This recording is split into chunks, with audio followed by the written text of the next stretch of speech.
लोकतंत्र में चुनाव में हार जीत होती रही है। हम लोग चुनाव से जुड़े रहे हैं, ये कोई नई बात नहीं है, नई घटना नहीं है। लेकिन लोकतंत्र की बुनियाद में है वोट।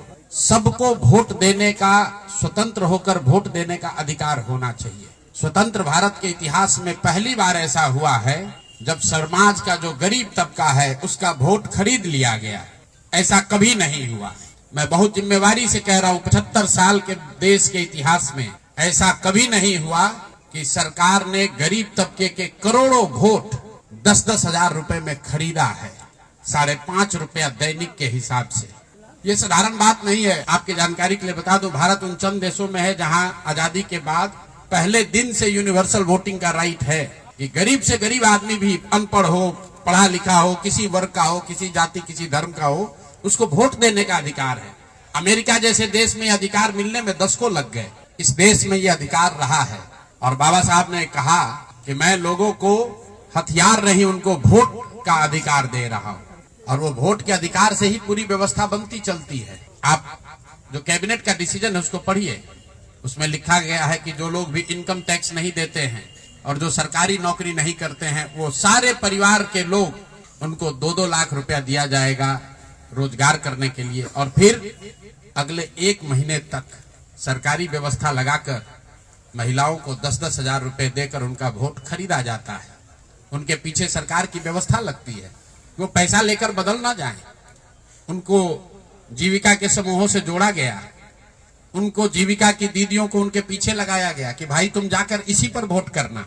ये हुआ है तब आपको ये प्रचंड बहुमत दिख रहा है। कल गांधी मैदान में लोग शपथ ले रहे हैं, शुचिता की शपथ ले रहे हो। हम लोग नीतीश कुमार को ईमानदार व्यक्ति मानते हैं। मैं व्यक्तिगत तौर पर उनसे जुड़ा रहा हूं, व्यक्तिगत तौर पर ईमानदार। लेकिन ये ईमानदारी की कौन सी परिभाषा है? सिर्फ कॉन्ट्रैक्टर से और ट्रांसफर पोस्टिंग में पैसा लेना ही बेईमानी नहीं है। संविधान में जो बात लिखी गई है उसकी अवहेलना भी बेईमानी है। और ये सिर्फ बिहार का मसला नहीं है, पूरे देश के लोगों को ये बताना चाहता हूं, ये बिहार के चुनाव के परिणाम, आप इसको गंभीरता से लीजिए। ये जनसुराज का मामला नहीं है। अगर ये चीज अलाउ कर दी जाए तो देश से लोकतंत्र खत्म हो जाएगा। कोई भी दल जो सत्ता में है वो कभी चुनाव ही नहीं हारेगा। किसी भी सरकार के लिए 15, 20, 30 हजार करोड़ रुपया कहीं से कर्ज लेकर भी बांटने में कोई दिक्कत नहीं, कोई कर सकता है। आप देखिए, बिहार सरकार के पास पैसा नहीं था, कंटीजेंसी फंड से पैसा डाइवर्ट करके, वर्ल्ड बैंक का पैसा जो दूसरे काम के लिए था उसको डाइवर्ट करके ये वोट खरीदा गया है। और मैं बिल्कुल गंभीरता से दावे के साथ कह रहा हूं, कैमरे पर कह रहा हूं कि सरकार ने ये 10-10 हजार रुपए में वोट खरीदा है। अगर मैं गलत कह रहा हूं तो सरकार हम पर केस कर दे, हमको जेल में डाल दे, पीछे हटने वाले नहीं।